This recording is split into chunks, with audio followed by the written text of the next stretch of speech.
Hello and welcome to Tarmac. I'm Dave. I'm Matthew, and today we've got something a little bit jazzy and a little bit funky. It's the new 2021 Honda Jazz. That's right, and we've got their hybrid EV version. So come, let's take a look at this one. Originally launched in 2001, the Jazz is now in its fourth generation, so it's got to be popular. And this one is basically taking all of their design knowledge and moved it just ahead in leaps and bounds. What they've taken in is this no-buy design language, which basically mixes the emotional with the rational, much like Matthew and myself. He's the more emotional one, obviously, by the way. But taking a look down to the front here, look at these nice big eyes, nice big bright, look at them, massive, bulbous, look at that, and a big smiley face. It's so cute. I mean, it is the sort of car that your kids are going to love. It's almost clown face. And you'll notice here, nice blue Honda badge, which basically intimates that it is a hybrid, which is exactly what it is. And plenty of lower garnish down here to make sure that sort of a bottom lip, sort of, if you bearded it out, it'd be, I don't know, a smiley face and a beard. I know that makes no sense, but you know, work with me. There's been a ton of design that's gone down the side, and I'll get to that right now. According to the brochure, our review model comes in white, but in this light and also many other lights, it's got a nice blue to it. So it's almost like an Arctic white, but you know, they've probably come up with some amazing, I don't know, name for it. I think the blue's called wind blue, which takes on a whole new meaning as far as I'm concerned. Big thing about the new one here is this A-pillar. It's a very small, thin A-pillar, but what it does when you've got this piece of glass here and this very, very expansive windscreen, your actual view across is 90.2 degrees. So your actual vision is massive. And they've even managed to hide these windscreen wipers out of the way, so they're only there when you need them, which, you know, I guess is always good. When are you going to use them when they're not used anyway? The rest of the car design here, they've smoothed out some of the sort of character lines down here, added a little bit of tint here for this Luxe model, and they've kept with their, I don't know, the very small, minute 16-inch wheels, but they seem to hold the road really well. Looking down the rest of it, it's pretty much like a Jazz has always been, and that's not a bad thing. Let's look down the rear. It comes with a roofline spoiler and the thing that sprays down the jet to the windscreen wiper or rear windscreen wiper. Another blue badge, another blue Honda badge, which is cool. LED lights and the HEV sign down here, which is obviously making sure you know it's a hybrid. And also, when you go in the boot here,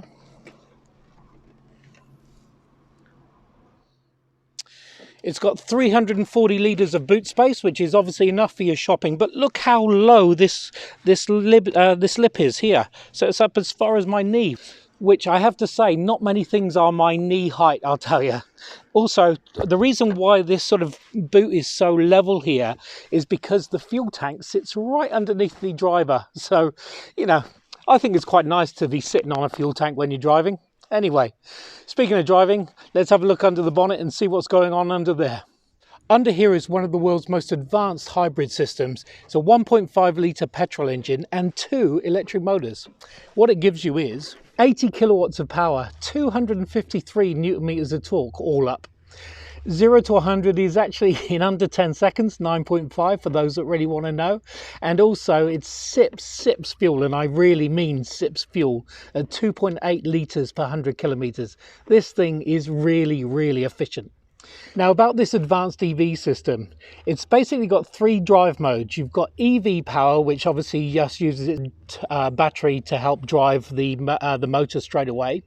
You've got hybrid drive, where the engine goes to the generator and the generator then in turn powers the motors, or you've got obviously just motor drive, where it goes through a lock-up clutch that then drives the wheels from there. So it's got 3 different advanced driving modes, and they all add up to a very, very efficient motor. Now, speaking of things that are efficient and have plenty of drive, our very own Matthew's inside, and he'll show you all around what's going on in there. I don't know what Dave was going on about small and efficient. I'm actually taller than him, so he could probably have me in a fight, I'll say. But other things that are efficient, firstly, are this interior.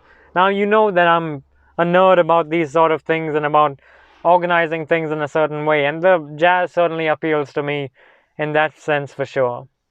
Now obviously there's no way to avoid it. There's going to be scratchy plastics in a car like this, and you know that when you buy it, so it's not a problem really. But Honda have been really smart about the way they've had to use those. So firstly, you have this top layer of the dashboard, which is a little bit soft and actually completely flat. Very surprising, because normally they have a weird sculpted look to it, but it's flat, and part of that is the ability to see 90 degrees around, which is actually, as a driver, I've got to say, much appreciated. In terms of storage spaces, then the car does really well. So you've got cup holders on either side there, you've got a glove box up here for your tissues or something, and that's, by the way, covered in a faux leather material. You've got another glove box down here for your manuals and all that sort of stuff. And the general fit and finish is actually really good. If you press on things, they don't move about, shake things, everything's screwed together really well. And it's the kind of build quality that we've come to expect from Honda. So that's why, even though the Jazz was launched in 2001, you still see so many of those first generation Jazzes on the road, because they're just built so well. Speaking of other, I guess, surprise packages in this car, firstly, you have these seats. I mean, they're leather. How about that? And they're also heated, so there's a perfect surprise. And the seats themselves are not just a cool party trick covered in leather and heated. Honda have actually researched this, and they are actually kind to your back and will help keep you sort of awake on long drives. So there's a sort of technology that you wouldn't expect from just looking at a car seat, but I guess that's Honda for you. That's why they've come up with that ingenious hybrid electric powertrain.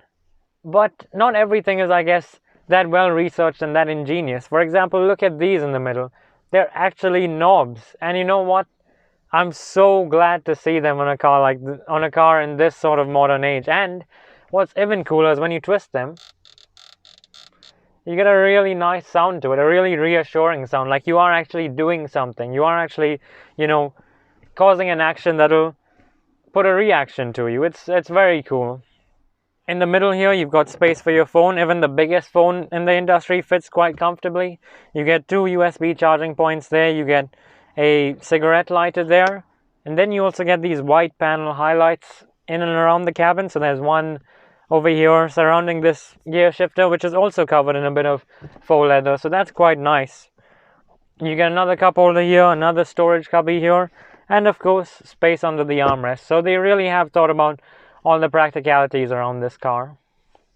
Speaking of practicalities, that touchscreen is an upgrade for this new generation, so let's jump in there and take a look. This is something that's made the Jazz so successful through all these years, is just the fact that it's no nonsense, honest simplicity. And frankly, why make the world more complicated? We have enough stresses, right? So the Jazz takes them all the way through a very simply laid out touchscreen. So you have the home button there that takes you to this screen, and then you have your phone connectivity, your trip, all the different connectivity options, the USB, Bluetooth, and you have some more settings and things that you can play around with. So everything is so well laid out, color coordinated, and the kind of stuff that makes someone like me happy. Infer of that what you will. If you open to vehicle settings, you can take a look at the variety of safety systems on offer, and that's something to really highlight about this car, is even though it's a small super mini, if you like, it's got vehicle, pedestrian and cyclist detection, it's got lane censoring, it's got radar cruise control, it's got something like 10 airbags, and just the high tensile steel body. All those things make it a really safe cocoon for you and your family. So that's something to really commend Honda for. In a little car like this, that safety is really a prime priority. Speaking of things that are high priority, that digital dashboard is new as well, so let's take a look at that. Now, firstly, you'll notice the screen, again, honest simplicity, so everything is contained in that little screen over there. You've got your speed, you've got the mode, so right now we're in eco mode, which is why you can see a little green leaf there, and it also says EV ready. It says your trip information, your range, all the stuff that you really need to know for your car. On the right side is the fuel gauge, which thanks to the extreme efficiency of this car, has only used 2 fuel bars in the time that, we've had it, which has been over a week now. And on the left side, you've got the battery level indicator. And that's about halfway now, and if we use the generative mode, it'll keep going up. So, good display overall. Look at the steering wheel in front of you. Now this is kind of quirky, if you like. The spokes, well, there's just 2 of them. There's nothing in the middle. So, when you're doing a U-turn or moving your hands around, there's no unnecessary need to kind of block your motion. It's just a smooth turn, which is quite nice actually. And then you see the white highlights here. There's 2 on each side. You've got the right side, which controls your radar cruise control, and then on the left side you've got the buttons here that control the screen in front of you, and then the other ones that control the infotainment screen. So really practical use of the space here. Speaking of practical uses of space, the back of the car is really smartly laid out. So let's take a look at that.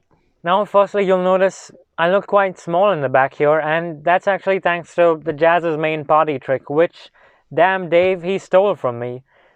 The petrol tank is of course under the front seats, which means that you do sit low down here. For even a tall person like me, there's a heap of headroom above me, as you can see.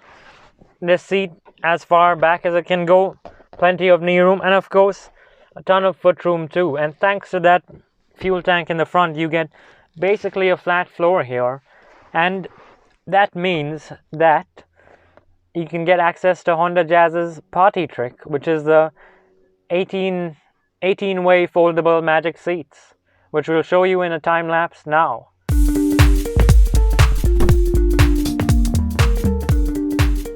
Now, while those seats are really smart, the drive itself is really intelligent. So let's take it for a drive and see what's what. So the 4th generation Honda Jazz, what's it all about? And well, there are actually 3 models that are coming out in this new generation. You've got the Life, which is your sort of normal, everyday, towny one. You've got the Cross Star, which is basically elevated Jazz, so they're calling it a sort of a crossover, so it does have the elevated, so it is venturing into the sort of SUV sort of market. And you've got this HEV, which is just ultra efficient. This, as far as I'm concerned, is the pick of the 3. It's efficient, it's got all the whiz-bang stuff that they got on offer, and it's actually a really pleasant drive. And actually, if you look at it, the whole point of the Honda Jazz all along has been to offer those sort of big car benefits, if you like, in this small car body. So the fact that it's got so much of room, in terms of height, in terms of leg room, all that stuff, but it's still a compact hatchback. That's why the design, actually the general body design, has not changed in all these generations, because they really have not needed to change it. Yeah, look, I think you'd be a bang on with that. Why, if it ain't broke, why fix it? Which is obviously a very common phrase. But this is the shape's good. They've just enhanced everything as they go through, and to cross off the usual stuff, seating wise, it's very comfortable. I mean, these new seats that essentially are ergonomic and really figure hugging, and I've got quite a big figure to hug, which is cool. They're comfortable. They're good on the hips, which my hips are getting older now, so I've got to watch them. The steering wheel's adjustable to the way you need it to be. It's heated seats as well, which is a bonus. And really, the visibility is the big winner. I mean, you can see everything. This screen is massive, and I really can't get over or emphasize how big this screen is. You really can't. I can see my house from here. By screen, he actually means the windscreen, but the screen itself, or the infotainment screen, is not actually that bad either. I think it's about 9 inches in size, so it makes things really easy to read and see, just like the massive windscreen. 9 inches, wow. Anyway, the rest of the tech is, I mean, it's not ultra modern. It is catching up with everything, and it's also really easy to use for quite a lot of the clientele that that a Honda Jazz will have. You know, it's simple to use. The stuff's where it should be and where you expect it to be. And there's also some quirky little stuff when you're reversing to go into sort of parallel lines in the shopping malls and stuff. It will sort of turn different colours to let you know when you're sort of docking right, which is quite good. You know, it's a bit like lane keep where you know where you are. And also, once at the end of your drive, it actually rates your economy with this one. It gives you stars, and I haven't really hit a top star thing. I've tried, right? But you know, it's crazy to think that the way Dave drives, even in a car like this, he's doing something like 5 liters per 100 kilometers, which is still, you know, any other company would say that's extremely economical. But this Honda Jazz is capable of even more than that. I think the rating is something like 2.8. 2.8, yeah. 2.8 liters per 100 kilometers. I mean, how about that for fuel savings? It's awesome. I'm going to get nowhere near that at all, ever. The rest, look, I know we drive some fantastic cars in amongst this program, but I'm impressed with this. It's quiet when it needs to be, obviously when it's in, and that those different driving modes are really good. You know, it's seamless. You don't have to worry about how it does what it needs to do to get to those efficiencies. It just does what it needs to do. It's just phenomenal. Very, very clever.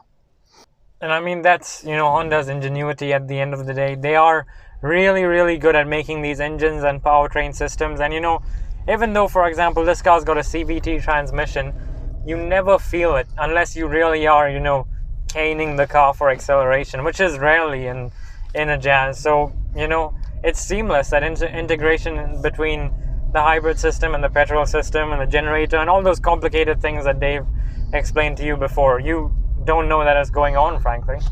Yeah, which is very, very good. Space wise, I had 5 of us in here earlier, and 3 of those were adults, and it was spacious enough to, you know, not cause any riots amongst people, which is good. The boot space is enough for your daily or weekly shop. The drive itself, even on these small wheels and small tires, it's comfortable. It's not, you know, you're not fighting anything. It's a really relaxed drive. And hey, at the end of, you know, what Dave said about the space, remember that this is still a small hatchback.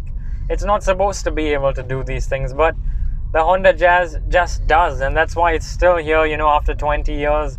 And the fact that everybody's crazy about SUVs right now, but why? When a little car like this can offer you basically everything that an SUV can. The little car that could. And the Honda Jazz can.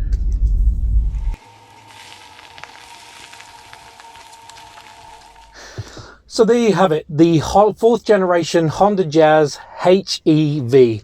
Hybrid technology, more technology as far as road safety goes and driver aids goes, and just the best of the bunch. This is the one you want to go for, in my opinion, unless you do like that slightly elevated height. But this would be my pick. It's simply laid out and, you know, familiar to use, but don't be fooled by that, because the tech behind it is very sophisticated. Yeah, it's very, very good. But never know what we're going to be on to next time, so join us on the next one. And thanks for joining us on this one, by the way. Make sure you subscribe as well. Cheers.